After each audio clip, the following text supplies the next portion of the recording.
cuma satu, apakah mundurnya Prof. Mahfud ini juga untuk mendorong supaya kontestan lain di Pilpres bisa melakukan hal serupa agar tidak melakukan menggunakan fasilitas negara dalam kampanye. Terima kasih.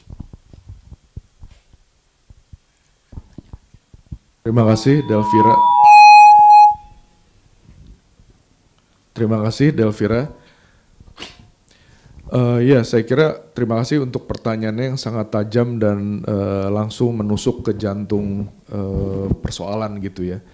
Saya kira memang begini, waktu di Semarang saya juga kebetulan mendampingi Profesor Mahfud dan waktu itu memang disampaikan secara langsung oleh beliau bahwa ini merupakan kritik moral, protes moral gitu ya terhadap apa yang kita lihat dari hari ke hari. Betapa kekuasaan, aparat, dan fasilitas negara disalahgunakan secara sangat terbuka, secara sangat telanjang, secara sangat terang benderang untuk mendukung pasangan calon tertentu. Dan itulah yang sebetulnya akhirnya mendorong Profesor Mahfud untuk kemudian sampai ke titik ini. Nah, apalagi sekarang kita melihat terakhir beberapa waktu belakangan, ya kan beberapa hari yang lalu kita melihat juga ada statement yang juga sangat memprihatinkan banyak orang. Yang kemudian membuat bahwa kalau begitu meskipun Anda sedang menjabat sebagai pejabat negara, Anda boleh-boleh saja memihak, Anda boleh-boleh saja berkampanye. Yang secara tidak langsung mengimplikasikan bahwa dengan demikian maka firewall antara kekuasaan, fasilitas negara, dan aparat negara untuk menjamin sebuah keberlangsungan dari pemilu yang jujur dan adil tiba-tiba menjadi hilang gitu. Kita semua tahu bahwa persyaratan utama dari pemilu yang jujur dan adil itu adalah netralitas dari aparat, netralitas dari penggunaan fasilitas-fasilitas negara, atau bukan netralitas, tidak dibolehkannya penggunaan fasilitas negara untuk keperluan pemenangan dari satu pasangan calon tertentu. Kan itu yang merupakan fundamen utama gitu, hal yang sangat fundamental kalau kita ingin memiliki sebuah pemilu yang jujur dan adil.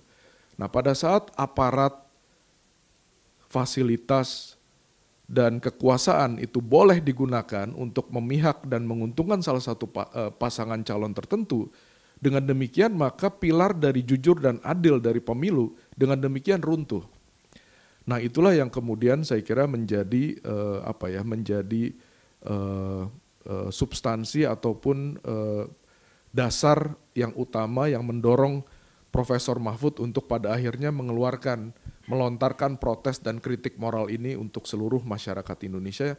Tujuannya adalah untuk membuka mata seluruh masyarakat Indonesia bahwa meskipun seolah-olah yang namanya mesin negara ini, mesin aparat negara ini, mesin fasilitas negara ini sedang terus didorong, dipush, disalahgunakan untuk keperluan pemenangan calon tertentu yang bertentangan dengan konstitusi dan undang-undang, tetapi Profesor Mahfud masih memiliki satu kekuatan yang saya kira jauh lebih besar dari kekuatan aparat, dari kekuatan kekuasaan, dari kekuatan fasilitas negara yang luar biasa besar itu.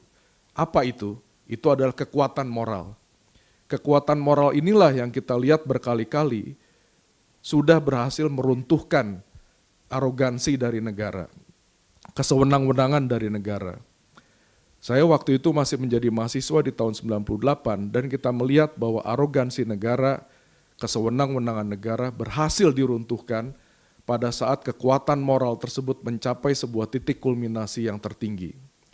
Nah, itulah yang saya kira ingin dihimbau, ingin disuarakan oleh Prof. Mahfud kepada seluruh masyarakat Indonesia agar kita semua tidak menyerah, tidak berdiam diri, melihat hal-hal yang secara terbuka, secara telanjang dipertontonkan di depan kita semua yang betul-betul sedang mengancam keberlangsungan dari demokrasi Indonesia ke depan. Saya kira demikian, Mbak. Terima kasih. Ada lagi? Silakan.